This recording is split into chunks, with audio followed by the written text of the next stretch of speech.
ഈ വീഡിയോസ് ഉണ്ടാക്കുന്നത് Nalanda centre for education, Attukal road, Manacaud, Thiruvananthapuram എന്ന സ്ഥാപനത്തിന്റെ കീഴിലാണ്. ഇവിടെ 4ാം ക്ലാസ് തൊട്ട് 12ാം ക്ലാസ് വരെയുള്ള കുട്ടികൾക്ക് ക്ലാസ്സുകൾ എടുക്കുന്നുണ്ട്. എന്തെങ്കിലും ഡൗട്ടുകൾ ഉണ്ട് എന്നുണ്ടെങ്കിലും അതേപോലെ അഡ്മിഷൻസിന് വേണ്ടിയിട്ടും ഈ പറയുന്ന നമ്പറിൽ SMS അയച്ചാൽ മതി. നമ്പർ 9895644616. ഫിസിക്സിലെ SSLCക്കാരുടെ ചാപ്റ്റർ 5 ഹീറ്റ് എന്ന് പറയുന്ന ചാപ്റ്ററാണ് നമ്മൾ നോക്കുന്നത്. ഇനി നമുക്ക് നോക്കാനുള്ളത് ചേഞ്ച് ഓഫ് സ്റ്റേറ്റ് ആണ്. അപ്പൊ ചേഞ്ച് ഓഫ് സ്റ്റേറ്റ് എന്ന് പറഞ്ഞാൽ എന്താണ്? മൂന്ന് സ്റ്റേറ്റ്സ് ഉണ്ട് അല്ലെ? സോളിഡ്, ലിക്വിഡ്, ഗ്യാസ് എന്ന് പറഞ്ഞിട്ട് 3 സ്റ്റേറ്റ്സ് ഉണ്ട്. അപ്പൊ സോളിഡിന്റെ, ലിക്വിഡിന്റെ, ഗ്യാസിന്റെ പ്രത്യേകത എന്താ? സോളിഡ് എന്ന് പറഞ്ഞു കഴിഞ്ഞാൽ അതിന്റെ മോളിക്യൂൾസ് ഭയങ്കര അടുപ്പിച്ചിട്ടാണ്, അതായത് ഇന്റർമോളിക്കുലർ സ്പേസ് ഭയങ്കര കുറവാണ്. ലിക്വിഡിന് ഇന്റർമോളിക്കുലർ സ്പേസ് കമ്പാരാറ്റീവ്ലി കൂടുതലാണ്, അതേസമയം ഗ്യാസിന് ഇന്റർമോളിക്കുലർ സ്പേസ് ഭയങ്കര കൂടുതലാണ്. അതേസമയം അട്രാക്ഷനോ, 2 മോളിക്യൂൾസ് തമ്മിൽ ഭയങ്കര അട്രാക്ഷൻ ആണ് സോളിഡിന്. ലിക്വിഡിന് കമ്പാരറ്റീവ്ലി കുറവാണ് അട്രാക്ഷൻ, ഗ്യാസിന് വളരെ കുറവാണ് ഇന്റർമോളിക്കുലർ അട്രാക്ഷൻ എന്ന് പറയുന്നത്. അപ്പൊ നമ്മൾ ചൂട് കൊടുത്താൽ എന്താ പറ്റുക? സോളിഡ്സിന് ചൂട് കൊടുത്തു കഴിഞ്ഞാൽ ഇപ്പൊ മോളിക്യൂൾസ് അറേഞ്ച്ഡ് ആയിട്ടുണ്ട് അല്ലെ? അപ്പൊ ചൂട് കൊടുത്തപ്പോ തൊട്ടടുത്തടുത്തിട്ടാണ് അറേഞ്ച് ആയില്ലേ? എല്ലാ മോളിക്യൂൾസും വൈബ്രേറ്ററി മോഷനിലാണ് ഉള്ളത്. ചൂട് കൂടി കൂടി കൂടി കൂടി വൈബ്രേറ്ററി മോഷൻ കൂടി കൂടി കൂടി പതുക്കെ ഇന്റർമോളിക്കുലർ അട്രാക്ഷൻ കൂടി ഇത് തമ്മിലുള്ള സ്പേസ് കൂടും. അങ്ങനെ സ്പേസ് കൂടുമ്പോ എന്ത് സംഭവിക്കും? Solid will get converted into liquid. അതേപോലെ ലിക്വിഡിനും if given enough heat energy intermolecular attraction overcome ചെയ്ത് ഇന്റർമോളിക്കുലർ സ്പേസ് ഭയങ്കരമായിട്ട് കൂട്ടും. സ്പേസ് ഭയങ്കരമായിട്ട് കൂടുമ്പോ എന്ത് സംഭവിക്കും? ഗ്യാസ് ആയിട്ട് മാറും. Okay, solid on receiving heat കിട്ടുമ്പോ ലിക്വിഡ് ആയിട്ട് മാറും, ലിക്വിഡിന് ഹീറ്റ് കിട്ടുമ്പോ ഗ്യാസ് ആയിട്ട് മാറും, ഗ്യാസ് ഹീറ്റ് ലൂസ് ചെയ്യുമ്പോൾ ലിക്വിഡ് ആയിട്ട് മാറും, ലിക്വിഡ് ഹീറ്റ് ലൂസ് ചെയ്യുമ്പോൾ സോളിഡ് ആയിട്ട് മാറും. സിമ്പിൾ. ഐസ് അല്ല, വെള്ളം നമ്മൾ ഫ്രിഡ്ജിൽ വെക്കുമ്പോഴത്തേക്കും സോളിഡ് ആയിട്ട് മാറും, അതായത് ഐസായിട്ട് മാറും. ഐസ് നമ്മൾ പുറത്ത് വെക്കുമ്പോഴേക്കും വെള്ളമായിട്ട് മാറും. വെള്ളം തിളപ്പിക്കുമ്പോൾ നമുക്ക് വാട്ടർ വേപ്പർ വരും. Water vapour on condensation will give back water. അപ്പൊ അത് നമുക്ക് മനസ്സിലായല്ലോ. ഇനി ഇതില് ഒരു ഇൻട്രസ്റ്റിംഗ് ആയിട്ടുള്ള സാധനം ഉണ്ട്. നമ്മൾ കുറെ ഐസ് പീസ് ഒരു ബീക്കറിൽ വെച്ചു. ഐസ് പീസിൽ നമ്മൾ കൊണ്ടുപോയിട്ട് തെർമോമീറ്റർ വെച്ചു.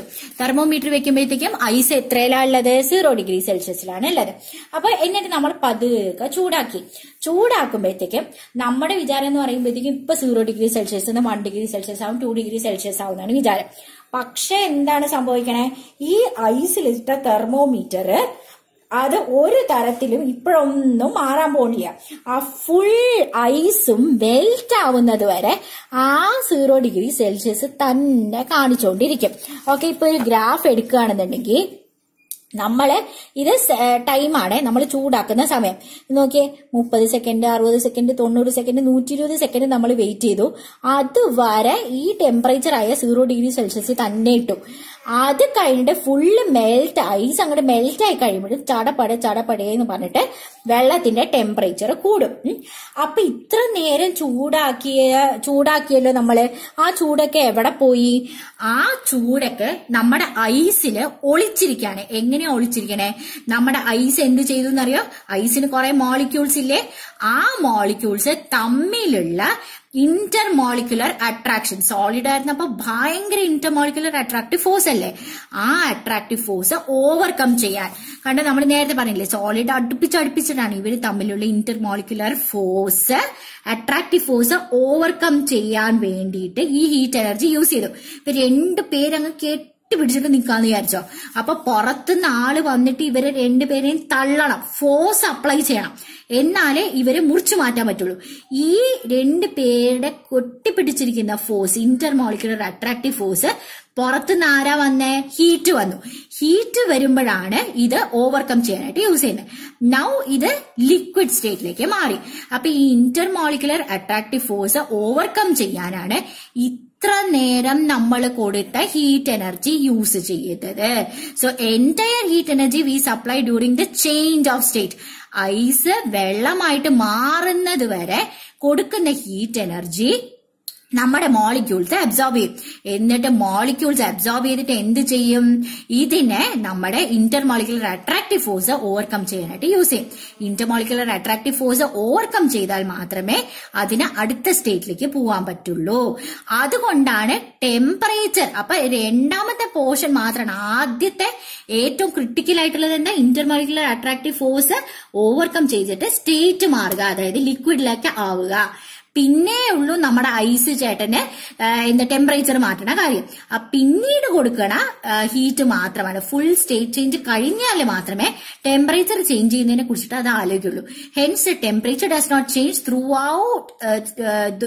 Through out the state change. Okay, hence the temperature does not change though heat is being absorb throughout the state change.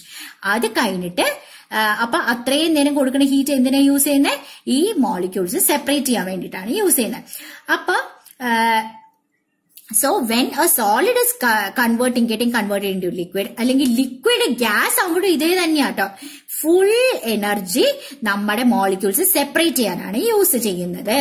Okay, ഇനി അപ്പൊ ഇങ്ങനെ ഈ ചേഞ്ച് ഓഫ് സ്റ്റേറ്റ് എന്ന് പറയുന്നത് എപ്പോഴാ നടക്കുക? സോളിഡ് ലിക്വിഡ് ആവുന്നതും ലിക്വിഡ് ഗ്യാസ് ആവുന്നതും മോളിക്യൂൾസിന് ദൂരം കൂടുക. When the molecules move about only this change of state is going to happen.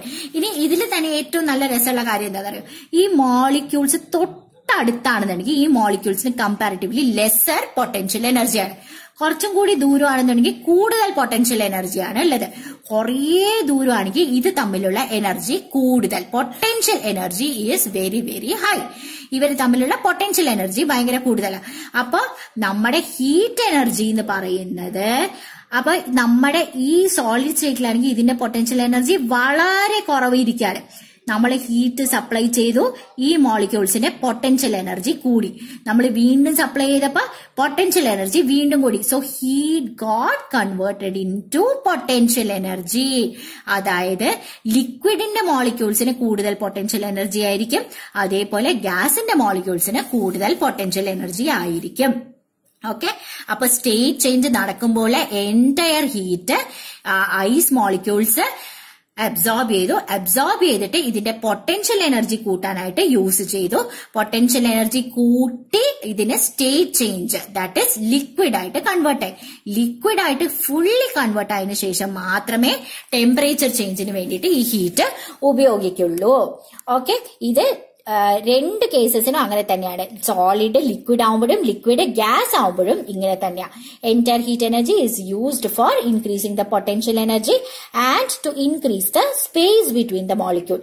Only when the space between the molecule is increased will a state change happen. State change ചെയ്യാണെന്നുണ്ടെങ്കിൽ space between the molecule has to be increased. മോളിക്യൂൾസിന്റെ space കൂടുമ്പോഴാണ് potential energy കൂടുന്നതെന്ന് നമ്മൾ പറഞ്ഞു. Complete state change ചെയ്ത് കഴിഞ്ഞാൽ മാത്രമേ temperature മാറുള്ളൂ എന്ന് നമ്മൾ പറഞ്ഞു. Okay, same thing is applicable for നമ്മുടെ എന്താണ് നേരത്തെ പറഞ്ഞതുപോലെ ലിക്വിഡ് ഗ്യാസ് ആവുമ്പോൾ. അപ്പൊ ലിക്വിഡ് ഗ്യാസ് ആവുമ്പോ ഈ പറയുന്ന പോലെ ആദ്യം ചുമ്മാ 30 ഡിഗ്രി സെൽഷ്യസിലുള്ള ലിക്വിഡ് വെള്ളം എടുത്തു, വെള്ളത്തിനെ ചൂടാക്കി അത് 100 ഡിഗ്രി സെൽഷ്യസ് ആയി. 100 ഡിഗ്രി സെൽഷ്യസ് ആയാൽ നമ്മൾ പിന്നെയും ചൂടാക്കിക്കൊണ്ടിരിക്കുമ്പോൾ നമ്മുടെ ഫീലിംഗ് എന്താണ്? ഇത് ഇപ്പൊ നമ്മുടെ ടെമ്പറേച്ചർ കൂടുന്നത് ഇല്ല. ഇനി അങ്ങോട്ട് സ്റ്റീമിലേക്ക് കൺവേർട്ട് ചെയ്യാം. ബോയിലിംഗ് പോയിന്റ് ആകുമ്പോൾ സ്റ്റീമിലേക്ക് കൺവേർട്ട് ചെയ്യും. കംപ്ലീറ്റ് സ്റ്റീമിലേക്ക് കൺവേർട്ട് ആവുന്നത് വരെ ഈ ടെമ്പറേച്ചർ അതേപോലെ കോൺസ്റ്റന്റ് ആയിട്ടിരുന്നു. അപ്പൊ ഇത്രയും നേരം കൊടുക്കുന്ന ചൂട് എവിടെ പോയി? ഇത്രയും നേരം കൊടുക്കുന്ന ചൂട് ലിക്വിഡിന്റെ മോളിക്യൂൾസ് അബ്സോർബ് ചെയ്തു. എന്നിട്ട് തമ്മിലുള്ള ഇന്റർമോളിക്കുലർ അട്രാക്ഷൻ ഓവർകം ചെയ്യാനായിട്ട് യൂസ് ചെയ്തു. അട്രാക്ഷൻ ഓവർകം ചെയ്തിട്ട് അവർ തമ്മിലുള്ള സ്പേസ് കൂട്ടി. അവർ തമ്മിലുള്ള സ്പേസ് കൂടുമ്പോൾ പൊട്ടൻഷ്യൽ എനർജിയും കൂടും. അവർ തമ്മിലുള്ള സ്പേസ് കൂടുമ്പോൾ, ഇന്റർമോളിക്കുലർ സ്പേസ് കൂടുമ്പോൾ state change will also happen. Potential എനർജിയും കൂടി state change will happen. That is, the liquid will get converted into gaseous state. അങ്ങനെ കംപ്ലീറ്റ് ഗ്യാസ് ആയിട്ട് മാറുന്നത് വരെ the temperature is going to be constant. Okay, അതായത് ഇത്രയും heat energy ഒളിഞ്ഞിരിക്കുകയാണ്. ഈ ice completely വെള്ളമാവുമ്പോ ഈ എനർജി മുഴുവനും വെള്ളത്തിൽ സ്റ്റോർ ചെയ്തിരിക്കുക. എന്ത് ഫോമിൽ സ്റ്റോർ ചെയ്തു? പൊട്ടൻഷ്യൽ എനർജി എന്ന് പറയുന്ന ഫോമിൽ സ്റ്റോർ ചെയ്തു. ഓക്കെ, അപ്പൊ ഈ ഒളിഞ്ഞിരിക്കുന്ന എനർജീനെയാണ് ലേറ്റന്റ് എനർജി എന്ന് പറയുന്നത്. ലേറ്റന്റ് എന്ന് പറഞ്ഞാൽ ഒളിഞ്ഞിരിക്കുക എന്നാണ് അർത്ഥം. സോ ലേറ്റന്റ് എനർജി ഉണ്ട്. ലേറ്റന്റ് എനർജി ഓഫ് ഫ്യൂഷൻ എന്നും ലേറ്റന്റ് എനർജി ഓഫ് വേപ്പറൈസേഷൻ രണ്ട് ടൈപ്പ് ഉണ്ട്. സോളിഡ് ലിക്വിഡ് ആവുമ്പോൾ നമ്മൾ കുറെ ഹീറ്റ് എനർജി കൊടുക്കും. ആ ഹീറ്റ് എനർജി മുഴുവനും ഈ മോളിക്യൂൾസിൽ പൊട്ടൻഷ്യൽ എനർജി ആയിട്ട് സ്റ്റോർ ചെയ്തിട്ടുണ്ടാവും. അത് ഒളിഞ്ഞിരിക്കുന്നുണ്ടാവും. എന്നിട്ടാണ് ലിക്വിഡ് ആയിട്ട് മാറുന്നത്. ഓക്കെ, അപ്പൊ liquid contains the heat energy which it receive during the transfer of the state from the solid. സോളിഡിൽ നിന്ന് ലിക്വിഡ് ആവുമ്പോൾ ഇതിന് കിട്ടിയിരിക്കുന്ന കുറെ എനർജി ഉണ്ട് which is hidden in the liquid. ആ എനർജീനെയാണ് ലേറ്റന്റ് ഹീറ്റ് ഓഫ് ഫ്യൂഷൻ എന്ന് പറയുന്നത്. ഇതേപോലെ ലിക്വിഡ് ഗ്യാസ് ആവുമ്പോ ഈ കിട്ടിയിരിക്കുന്ന കുറെ എനർജി ഉണ്ട്. കുറെ എനർജി ലിക്വിഡിൽ നിന്ന് ഗ്യാസ് ആവുമ്പോഴത്തേക്കും ഇതിന് കിട്ടിയിട്ടുണ്ട്. ആ എനർജി ഒളിഞ്ഞിരിക്കുകയാണ് as potential energy in the molecules. ഇതിനെയാണ് ലേറ്റന്റ് ഹീറ്റ് ഓഫ് വേപ്പറൈസേഷൻ എന്ന് പറയുന്നത്. ഇതിന്റെ എക്സാക്ട് ഡെഫിനിഷൻ എന്താണെന്ന് നമുക്ക് നോക്കാം. അപ്പൊ അതിന് മുമ്പ് നമ്മൾ പറഞ്ഞു അല്ലെ, ഐസ് അല്ലെങ്കിൽ സോളിഡ് ലിക്വിഡ് ആവുന്നതിനെയാണ് നമ്മൾ ഫ്യൂഷൻ അല്ലെങ്കിൽ മെൽറ്റിംഗ് എന്ന് നമ്മൾ പറയുന്നത്. ഫ്യൂഷൻ ഓർ മെൽറ്റിംഗ് എന്ന് പറയുന്നത്. So the process in which solid gets converted into liquid is known as melting. The process in which liquid gets converted into solid is known as solidification അല്ലെങ്കിൽ freezing. ഇനി ഇതിന്റെ temperature നമുക്ക് പഠിക്കാനുണ്ട്. So boiling point എന്ന് പറയുന്ന ഒരു temperature ഉണ്ട്. Boiling point അല്ല, മെൽറ്റിംഗ് പോയിന്റ് എന്ന് പറയുന്ന temperature. So melting point is A temperature. അത് മറക്കാൻ പാടില്ല. മെൽറ്റിംഗ് പോയിന്റ് എന്ന് പറഞ്ഞാൽ എന്താ സാധനം? It is A temperature. ഏത് ടെമ്പറേച്ചർ ആണ്? സോളിഡ് ലിക്വിഡായി മാറുന്ന ടെമ്പറേച്ചറിനെയാണ് നമ്മൾ മെൽറ്റിംഗ് പോയിന്റ് എന്ന് പറയുന്നത്. ഓക്കെ, നേരത്തെ നമ്മൾ സ്പെസിഫിക് ഹീറ്റ് കപ്പാസിറ്റി എന്ന് പറഞ്ഞില്ലേ? സ്പെസിഫിക് ഹീറ്റ് കപ്പാസിറ്റി എന്തായിരുന്നു? ഹീറ്റ് എനർജി ആണ് സ്പെസിഫിക് ഹീറ്റ് കപ്പാസിറ്റി. ഹീറ്റ് എനർജീനെയാണ്, ഏതോ ഒരു പെർട്ടിക്കുലർ ഹീറ്റ് എനർജീനാണ് സ്പെസിഫിക് ഹീറ്റ് കപ്പാസിറ്റി എന്ന് പറയാം. അതേപോലെ മെൽറ്റിംഗ് പോയിന്റ് എന്ന് പറയുന്നത് എന്താ അർത്ഥം? ഫിക്സഡ് ടെമ്പറേച്ചർ ആണ്. എന്ത് ഫിക്സഡ് ടെമ്പറേച്ചർ ആണ്? സോളിഡ് ലിക്വിഡായി മാറുന്ന ഫിക്സഡ് ടെമ്പറേച്ചർ. പക്ഷെ ഇതിന്റെ പ്രത്യേകത എന്താ? അണ്ടർ നോർമൽ അറ്റ്മോസ്ഫിയറിക് പ്രഷർ മറക്കാൻ പാടില്ല. So the fixed temperature at which solid gets converted into liquid state under normal atmospheric pressure, അതിനെയാണ് മെൽറ്റിംഗ് പോയിന്റ് എന്ന് പറയുന്നത്. അപ്പൊ ബോയിലിംഗ് പോയിന്റ് എന്ന് പറയുന്നത് എന്താണ്? Same thing. It is also a temperature. What temperature? Temperature at which liquid gets converted into gas. ഇതിലല്ല, അടുത്ത പേജിലാണ്. Liquid gets converted into boiling point is a temperature at which liquid gets converted into gas. Under normal atmospheric pressure നമ്മൾ മറക്കാൻ പാടില്ല. Okay, so melting എന്ന് പറയുന്നത് എന്താ? Process in which solid gets converted into ലിക്വിഡിനെയാണ് melting എന്ന് പറയുന്നത്. Now what is a process in which liquid gets converted into gas? That is vaporization. So vaporization is a process in which liquid gets converted into gaseous state. ഏത് പോയിന്റില്? Boiling പോയിന്റില്. Okay, boiling പോയിന്റിൽ liquid gas ആയിട്ട് convert ചെയ്യുന്നതിനെ vaporisation എന്ന് പറയും. Melting പോയിന്റില് solid liquid ആയിട്ട് convert ചെയ്യുന്നതിനെ melting എന്ന് പറയും. ഓക്കെ, അതേപോലെ നേരെ തിരിച്ചുകൊണ്ട് മെൽറ്റിംഗ് സോളിഡിഫിക്കേഷൻ എന്ന് പറഞ്ഞു കഴിഞ്ഞാൽ മെൽറ്റിംഗ് പോയിന്റ് അല്ലെങ്കിൽ ഫ്രീസിംഗ് ടെമ്പറേച്ചറും മെൽറ്റിംഗ് ടെമ്പറേച്ചറും സെയിം ആയിരിക്കും കേട്ടോ. ഫ്രീസിംഗ് പോയിന്റ് എന്ന് പറഞ്ഞു കഴിഞ്ഞാൽ freezing point is a point in which liquid gets converted into solid. അതിനെയാണ് ഫ്രീസിംഗ് പോയിന്റ് എന്ന് പറയാം. സോ മെൽറ്റിംഗ് പോയിന്റും ഫ്രീസിംഗ് പോയിന്റും സെയിം തന്നെയായിരിക്കും എന്ന് പറയാൻ. ഓക്കെ, കാരണം 0 ഡിഗ്രി സെൽഷ്യസിൽ വെള്ളമായിട്ട് നിൽക്കാൻ പറ്റും, അതേപോലെ തന്നെ ഐസ് ആയിട്ട് നിൽക്കാൻ പറ്റും. ഓക്കെ, അപ്പൊ ഇപ്പൊ ഇത് നോക്കിയ 0 ഡിഗ്രി സെൽഷ്യസില് വാട്ടർ ഉണ്ട്, 0 ഡിഗ്രി സെൽഷ്യസില് ഐസ് ഉണ്ട് എന്ന് വിചാരിച്ചോളൂ. ഇതിലെ ഏതിനാണ് ഇന്റർമോളിക്കുലർ സ്പേസ് കൂടുതൽ? ഇന്റർമോളിക്കുലർ സ്പേസ് കൂടുതൽ ഇതിനായിരിക്കും. ഇതിന് ഇന്റർമോളിക്കുലർ സ്പേസ് കുറവാണ്. ഇന്റർമോളിക്കുലർ അട്രാക്ഷൻ ഏതിനായിരിക്കും കൂടുതൽ? അട്രാക്ഷൻ എന്ന് പറയുന്നത് അട്രാക്ഷനും വാട്ടറിനായിരിക്കും കൂടുതൽ, ഐസിന് കുറവായിരിക്കും. അതേപോലെ പൊട്ടൻഷ്യൽ എനർജി ഓഫ് മോളിക്യൂൾസ് ഏതിനായിരിക്കും കൂടുതൽ? വാട്ടറിനായിരിക്കും കൂടുതൽ, ഐസിന് കുറവായിരിക്കും. ഓക്കെ, അപ്പൊ മൊത്തം ഇത്രയും സംഭവങ്ങൾ നമ്മൾ ഓർത്ത് വെച്ചോണം. ഓക്കെ, നമ്മൾ ഇപ്പൊ എന്തൊക്കെയാ പഠിച്ചത്? മെൽറ്റിംഗ് പോയിന്റ് എന്ന് പറഞ്ഞു. മെൽറ്റിംഗ് പോയിന്റും ബോയിലിംഗ് പോയിന്റും പെർട്ടിക്കുലർ ടെമ്പറേച്ചേഴ്സ് ആണ്. So melting point is a temperature in which solid gets converted into liquid under normal atmospheric pressure. Boiling point is a temperature in which liquid gets converted into gas under normal atmospheric pressure. And freezing is a process in which freezing എന്ന് പറയുന്നത് solid liquid gets converted into സോളിഡിനെയാണ് freezing എന്ന് പറയുന്നത്. അതേപോലെ melting എന്ന് പറയുന്നത് solid gets converted into ലിക്വിഡിനെയാണ് melting എന്ന് പറയുന്നത്. വേപ്പറൈസേഷൻ എന്ന് പറഞ്ഞു കഴിഞ്ഞാൽ ലിക്വിഡ് ഗ്യാസ് ആവുന്ന പ്രോസസ്സിനെയാണ് വേപ്പറൈസേഷൻ. ഇത് അണ്ടർ ബോയിലിംഗ് പോയിന്റ് എത്തുമ്പോൾ ലിക്വിഡ് ഗ്യാസ് ആയി മാറുന്നതിനാണ് വേപ്പറൈസേഷൻ എന്ന് പറയുന്നത്. അപ്പൊ ഇത്രയും മനസ്സിലായല്ലോ. അപ്പൊ ഇതിലൊരു ക്വസ്റ്റ്യൻ അല്ലേ, what happens to potential energy of molecules when a substance changes from gaseous to liquid state? ഗ്യാസിൽ നിന്നും ലിക്വിഡ് ആവുമ്പോ എന്ത് സംഭവിക്കും? ഗ്യാസ് എന്ന് പറയുമ്പോൾ ദൂരെയാണ് മോളിക്യൂൾസ്. ലിക്വിഡ് എന്ന് പറയുമ്പോൾ കമ്പാരിറ്റീവ്ലി അടുത്താണ്. അപ്പൊ ദൂരം കൂടുമ്പോൾ പൊട്ടൻഷ്യൽ എനർജി കൂടുതലായിരിക്കും, ദൂരം കുറയുമ്പോൾ പൊട്ടൻഷ്യൽ എനർജി കുറവായിരിക്കും. So potential energy decreases when gaseous state converts to liquid state. അല്ലെങ്കിൽ ലിക്വിഡ് സ്റ്റേറ്റ് സോളിഡ് സ്റ്റേറ്റിലേക്ക് വരുമ്പോൾ ലിക്വിഡിൽ കമ്പാരിറ്റീവ്ലി ദൂരമുണ്ട്, സോളിഡിനെ സംബന്ധിച്ചിടത്തോളം ഭയങ്കര അടുപ്പിച്ചിട്ടാണ്. So potential energy is even lesser in solids എന്ന് പറഞ്ഞിട്ട് പറയാണ്. ഓക്കെ, അപ്പൊ അത്രയും മനസ്സിലായില്ല. ഇനി ഒരു ക്വസ്റ്റ്യൻ ഉള്ളത് എന്താണെന്നറിയോ? ഒരു 500 ജൂൾസ് ആണ് ഒരു സാധനത്തിന് വേണ്ടത് സോളിഡിൽ നിന്നും ലിക്വിഡ് ആയിട്ട് മാറാനായിട്ട്. 500 ജൂൾസ് ഹീറ്റ് കൊടുത്താൽ മാത്രമേ, ചൂടാക്കിയാൽ മാത്രമേ ഇത് സോളിഡിൽ നിന്നും ലിക്വിഡ് ആയിട്ട് മാറുള്ളൂ. അപ്പൊ ലിക്വിഡിൽ നിന്ന് തിരിച്ച് സോളിഡ് ആവണമെങ്കിൽ ഇത് എന്ത് ചെയ്യണം? 500 ജൂള് അബ്സോർബ് ചെയ്തിട്ടാണ് സോളിഡ് ലിക്വിഡ് ആയെന്നുണ്ടെങ്കിൽ ലിക്വിഡ് റിലീസ് ചെയ്യണം. അതിനാണ് നമ്മള് വെള്ളത്തിനെ കൊണ്ടുപോയിട്ട് ഫ്രീസറിൽ വെക്കുക. ഫ്രീസറിൽ വെക്കുമ്പോൾ ചൂട് മാറി അത് സോളിഡ് ആവും. എത്ര ചൂട് പോവും? 500 ജൂൾസ് ഓഫ് ചൂട് പോവും. അങ്ങനെയാണെങ്കിൽ മാത്രമേ അതിനെ തിരിച്ച് ഐസായിട്ട് മാറാൻ പറ്റുള്ളൂ. ഓക്കെ, അപ്പൊ ഐസായിട്ട് മാറണമെന്നുണ്ടെങ്കിൽ liquid has to give off whatever heat energy it has absorbed. എത്ര ഹീറ്റ് എനർജി ആണോ സോളിഡിൽ നിന്ന് ലിക്വിഡ് ആയിട്ട് കൺവേർട്ട് ചെയ്യാൻ അബ്സോർബ് ചെയ്ത് അത്രയും ഹീറ്റ് എനർജി തന്നെ ലൂസ് ചെയ്യണം. എന്നാൽ മാത്രമേ തിരിച്ച് ഐസായിട്ട് വരാൻ പറ്റുള്ളൂ. ഇനി നമുക്ക് ഒന്നുകൂടി പ്രോപ്പർ ആയിട്ട് ലേറ്റന്റ് ഹീറ്റ് ഓഫ് ഫ്യൂഷന്റെ ഡെഫിനിഷൻ ആണ് നമ്മൾ നോക്കാൻ പോകുന്നത്. Okay, what is latent heat of fusion? Latent heat of fusion എന്ന് പറഞ്ഞു കഴിഞ്ഞാൽ നമ്മുടെ സോളിഡ് എത്രയോ ക്വാണ്ടിറ്റി ഓഫ് ഹീറ്റ് അബ്സോർബ് ചെയ്തിട്ടാണ് ലിക്വിഡ് സ്റ്റേറ്റിലേക്ക് വന്നത്. ഏത് ടെമ്പറേച്ചറിലാണ് വന്നത്? മെൽറ്റിംഗ് പോയിന്റ് വന്നപ്പോ അത് ലിക്വിഡ് സ്റ്റേറ്റിലേക്ക് വന്നു. അപ്പൊ നമ്മുടെ എന്തെങ്കിലും ടെമ്പറേച്ചർ മാറിയ ഈ സോളിഡ് ലിക്വിഡ് ആയിട്ട് കൺവേർട്ട് ചെയ്യുന്ന സോളിഡിനെ നമ്മൾ ലിക്വിഡ് ആയിട്ട് കൺവേർട്ട് ചെയ്യാനായിട്ട് ഹീറ്റ് എനർജി കൊടുത്തു.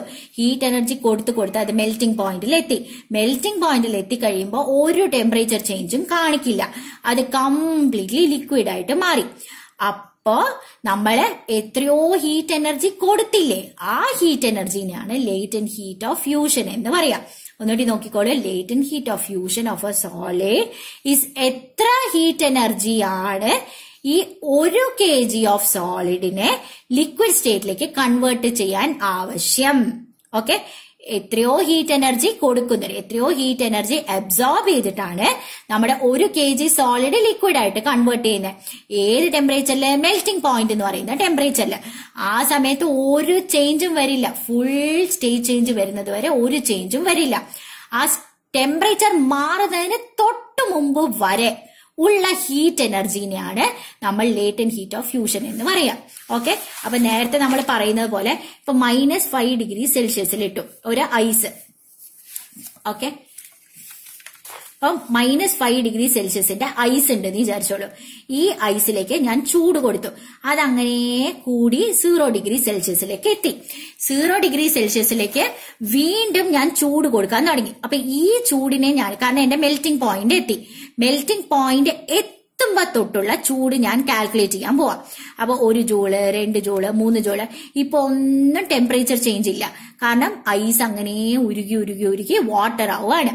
Water the moment all ice is getting converted to water, it will start changing the temperature.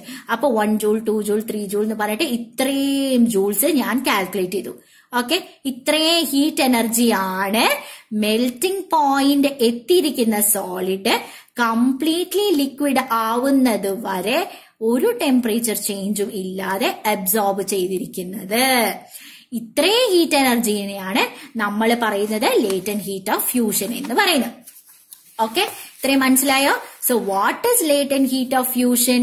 Latent heat of fusion of a solid is the quantity of heat energy absorbed by etra solid 1 kg of solid. For what is the heat energy absorbed? In order to convert solid to liquid state. At what temperature? At its melting point without changing the temperature. അതിനെയാണ് latent heat of fusion എന്ന് പറയാം. So latent heat of fusion is the hidden energy which is there in the liquid എന്ന് പറഞ്ഞിട്ട് പറയാണ്. Okay. So ഐസിനെ സംബന്ധിച്ചിടത്തോളം ഐസിന് 335 into 10⁻³ ആണ് latent heat of fusion. What does it mean? Ice എന്ന് പറയുന്നതിന് 335 1 kilogram ഐസിനെ കംപ്ലീറ്റ്ലി കൺവേർട്ട് ചെയ്തിട്ട് വാട്ടർ ആക്കണമെങ്കിൽ 0 ഡിഗ്രി സെൽഷ്യസിൽ മെൽറ്റിംഗ് പോയിന്റിൽ അതിനെ എത്ര ഹീറ്റ് പ്രൊവൈഡ് ചെയ്യണം? 335 into 10⁻³ joule per kilogram, joules of heat provide ചെയ്യണം. ജൂൾ പെർ കിലോഗ്രാം എന്ന് പറഞ്ഞു കഴിഞ്ഞാൽ 1 കിലോഗ്രാമിനായതുകൊണ്ടാണ് ഞാൻ ഇവിടെ 1 കിലോഗ്രാം എന്ന് പറഞ്ഞു. അതുകൊണ്ടാണ് 335 into 10⁻³ ജൂൾസ് എന്ന് പറയാൻ കാരണം. അപ്പൊ സിൽവറിന് മെൽറ്റിംഗ് പോയിന്റ് 962 ആണ്. അതിന്റെ അർത്ഥം എന്താ? 962 ഡിഗ്രി സെൽഷ്യസ് ആവുമ്പോ 1 കിലോഗ്രാം സിൽവറിന് കംപ്ലീറ്റ്ലി സോളിഡ് സിൽവറിനെ കംപ്ലീറ്റ് ആയി ലിക്വിഡ് ആക്കാൻ, ഒരു ടെമ്പറേച്ചർ ചേഞ്ച് പോലും ഇല്ലാതെ കംപ്ലീറ്റ് ആയി ലിക്വിഡ് ആക്കാൻ 88 into 10⁻³ ജൂൾസ് ആണ് ഞാൻ പ്രൊവൈഡ് ചെയ്യേണ്ടത്.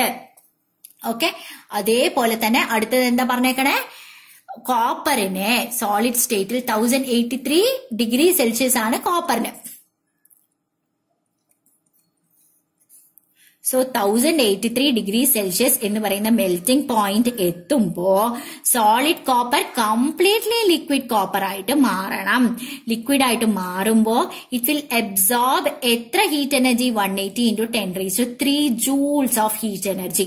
പക്ഷെ ഇത്രയും ജൂൾസ് ആക്സെപ്റ്റ് ചെയ്യുമ്പോഴും 1 ഡിഗ്രി പോലും മാറില്ല until whole solid copper is getting converted to liquid copper. Okay, ഇത്രയും കാര്യങ്ങൾ മനസ്സിലായല്ലോ. അതേ സാധനം തന്നെയാണ് നമുക്ക് ലേറ്റന്റ് ഹീറ്റ് ഓഫ് വേപ്പറൈസേഷനിലുള്ളത്. What is latent heat of vaporization? Latent heat of vaporization എന്ന് പറയുന്നത് is the quantity of heat energy which is absorb by 1 kg of liquid.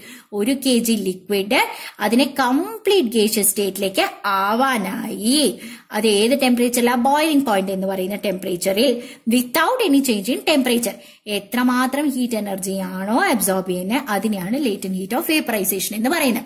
ഇത് മനസ്സിലാക്കിയിട്ട് കാര്യമില്ല, ഇത് തിരിച്ചു പറയാനാണ് പാട്. ഇപ്പൊ 2 പ്രാവശ്യം ഒന്ന് തിരിച്ചു പറഞ്ഞു നോക്കണം. കാര്യം മനസ്സിലാക്കിയിട്ട് തനിയെ സെന്റൻസിൽ പറഞ്ഞാൽ മതി. So what is latent heat of vaporisation? It is latent heat of vaporization of a substance is a quantity of heat energy. Quantity of heat energy in there, it is absorbed by 1 kg of liquid to get converted to its gaseous state at boiling point without changing its temperature. അപ്പൊ ഇത് നോക്കിയ 100 degree സെൽഷ്യസിൽ ഞാൻ വെള്ളം എടുത്തു. 100 degree സെൽഷ്യസിൽ വെള്ളം എടുക്കുമ്പോൾ ഇപ്പൊ 30 degree സെൽഷ്യസിൽ ഉണ്ടായിരുന്ന ആൾക്ക് ഞാൻ ചൂട് കൊടുത്തു അത് 100 വരെ ടെമ്പറേച്ചർ മാറും. 100 the point it reaches 100, it is a boiling point of water. See, it is a boiling point. Now it has reached the boiling point. Now the liquid is going to get converted to gaseous state. Now the state change is happening and heat ഇവിടം തൊട്ട് ഇവിടം വരെ provide ചെയ്തു. Heat 1 degree പോലും മാറിയില്ല. കണ്ടോ? Temperature there is no variation. ഇത്രയും ഭാഗത്ത് കൊടുത്തിരിക്കുന്ന ഹീറ്റ് എനർജിനെയാണ് latent heat of vaporization of this substance എന്ന് നമ്മൾ പറയുന്നത്. ഓക്കെ, അപ്പൊ ലേറ്റന്റ് ഹീറ്റ് ഓഫ് വേപ്പറൈസേഷൻ എന്ന് പറഞ്ഞു കഴിഞ്ഞാൽ ഇതില് 64 ഡിഗ്രി സെൽഷ്യസിൽ മെത്തനോളിന്റെ 64 ഡിഗ്രി സെൽഷ്യസ് ആണ് boiling point. 112 into 10⁻⁴ joule per kilogram ആണ്. 1 kg മെത്തനോളിന് 64 ഡിഗ്രി സെൽഷ്യസ് എത്തുമ്പോൾ കംപ്ലീറ്റ് ആയി ഗ്യാസ് ആക്കാൻ നമ്മൾ ഉപയോഗിക്കുന്ന ഹീറ്റ് എന്ന് പറയുന്നത് 112 into 10⁻⁴ ജൂൾസ് ആണ്. ഓക്കെ, അപ്പൊ 2 kg ആണെങ്കിൽ ഇത് into 2 ചെയ്താൽ മതി. 3 kg ആണെന്നുണ്ടെങ്കിൽ ഇത് into 3 ചെയ്താൽ മതി. So m into latent heat of vaporisation ചെയ്താൽ നമുക്ക് എത്ര kg ഉണ്ടെങ്കിലും നമുക്ക് എത്ര ഹീറ്റ് എനർജി വേണം എന്നുള്ളതിന്റെ ആൻസർ കിട്ടും. ഓക്കെ. ഓക്കെ, എത്തനോളിനെ സംബന്ധിച്ചിടത്തോളം ബോയിലിംഗ് പോയിന്റ് 79 ഡിഗ്രി സെൽഷ്യസ് ആണ്. 79 ഡിഗ്രി സെൽഷ്യസിൽ എത്തുമ്പോൾ ഈ പറയുന്ന പോലെ കംപ്ലീറ്റ് ആയിട്ട് ഗേഷ്യസ് സ്റ്റേറ്റിലേക്ക് മാറാൻ 85 × 10⁴ ജൂൾസ് ആണ് നമുക്ക് ആവശ്യം. ഓക്കെ, സോ ഈ എത്ര ഹീറ്റ് എനർജിയാണ് mkg ആവശ്യം എന്ന് കണ്ടുപിടിക്കാൻ m ഇൻറ്റു നമ്മൾ നേരത്തെ പറഞ്ഞില്ലേ 2 kg ആണെങ്കിൽ 2 × 112 × 10⁴ ആണ് 2 kg ഓഫ് മെത്തനോളിനെ കംപ്ലീറ്റ് ആയിട്ട് കൺവേർട്ട് ചെയ്യാനായിട്ട് ആവശ്യം. അപ്പൊ ഇതേപോലെ തന്നെ ഇവിടെ 2 kg ഓഫ് ഐസ് ആണ് ഉള്ളതെന്നുണ്ടെങ്കിൽ 2 × 335 × 10�3 ജൂൾസ് ആണ് നമുക്ക് ആവശ്യം in order to convert the 2 kg of ice completely into liquid എന്ന് പറഞ്ഞിട്ട് പറയാണ്. ഓക്കെ, അപ്പൊ ലേറ്റന്റ് ഹീറ്റ് ഓഫ് വേപ്പറൈസേഷൻ പഠിച്ചു, ലേറ്റന്റ് ഹീറ്റ് ഓഫ് ഫ്യൂഷൻ പഠിച്ചു, മെൽറ്റിംഗ് പോയിന്റ് പഠിച്ചു, ബോയിലിംഗ് പോയിന്റ് പഠിച്ചു, മെൽറ്റിംഗ് എന്ന് പറയുന്ന പ്രോസസ്സ് പഠിച്ചു, ഫ്രീസിംഗ് എന്ന് പറയുന്ന പ്രോസസ്സ് പഠിച്ചു, അതുപോലെ തന്നെ വേപ്പറൈസേഷൻ എന്ന് പറയുന്ന പ്രോസസ്സ് പഠിച്ചു. ഇനി ഇതിന്റെ പ്രാക്ടിക്കൽ ആപ്ലിക്കേഷനിലുള്ള ക്വസ്റ്റ്യൻസ് ആണ് നമുക്ക് അടുത്ത വീഡിയോയിൽ കാണാനുള്ളത്.